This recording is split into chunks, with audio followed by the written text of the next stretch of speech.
வணக்கம். இந்த பதிவில் மே மாதம் நடக்க இருக்க குரு பெயர்ச்சி பலன்கள் கடகத்தை பொறுத்த வரைக்கும் அட்டம சனியினுடைய அமைப்பிலிருந்து இப்போது வெளியில் வந்திருக்கீங்க. அடுத்தது ராகு 8ஆம் இடத்திற்கு வராரு. அதேபோல் குடும்பஸ்தானத்தில் கேது வராரு.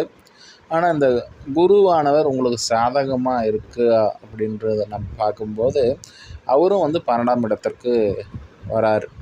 சனி விலகினாலும் கூட இந்த கிரகங்கள் 3 கிரகங்களும் உங்களுக்கு சாதகமான ஒரு அமைப்பில் இருக்கான்னு நம்ம பார்க்கும்போது அட்டமத்தில் ராகு இது ஆயுள் ஸ்தானம், வழக்கு சம்மந்தப்பட்ட இடங்களை குறிக்கக்கூடிய இடத்துல ராகு வர்றதுங்கிறது அவ்வளவு சிறப்பான ஒரு அமைப்பாக இல்லைங்க. அதே போல் 11ஆம் இடத்தில் தனாதிபதியான குரு அமர்ந்துட்டு இருந்தார்.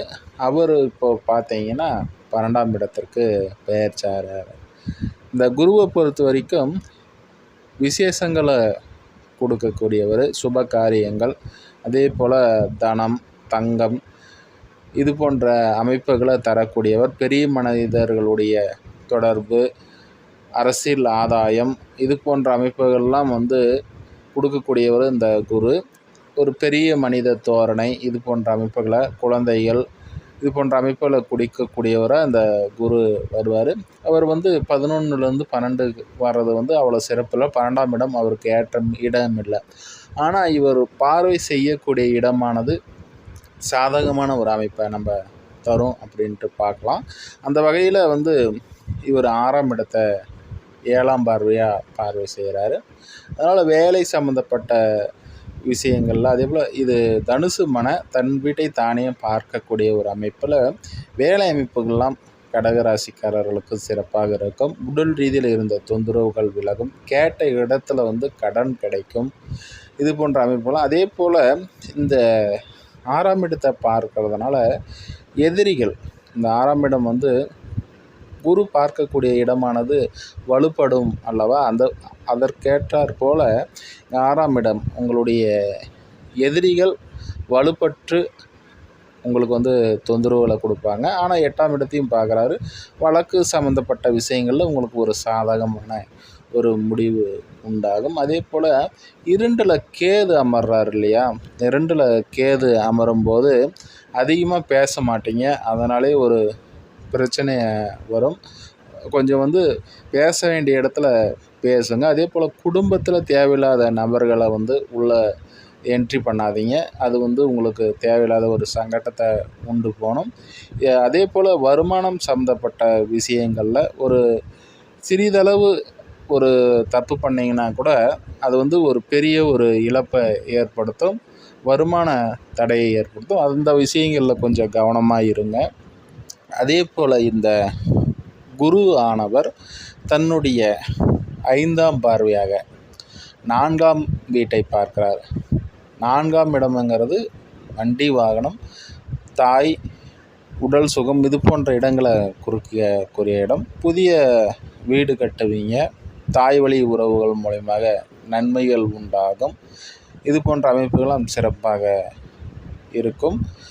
அதே போல் இந்த குருவானவர் 8ஆம் இடத்தை பார்க்கறதுனால வழக்கு சம்மந்தப்பட்ட விஷயங்களிலும், அதே போல் லாட்ரி, பங்கு சந்தை இது போன்ற அமைப்புகளில் ஒரு நல்ல ஒரு அமைப்பு உண்டாகக்கூடிய ஒரு நல்ல ஒரு குரு பெயர்ச்சியாக இவருடைய பார்வை இருக்குது. ஆனால் 12ஆம் இடத்தில் அமரக்கூடிய குருவால் 6க்கும் 9க்கும் உடையவராக உங்களுடைய ராசிக்கு வர்றதுனால வேலை சம்மந்தப்பட்ட விஷயங்களில் தேவையில்லாத அலைச்சல்கள் உண்டாகும்.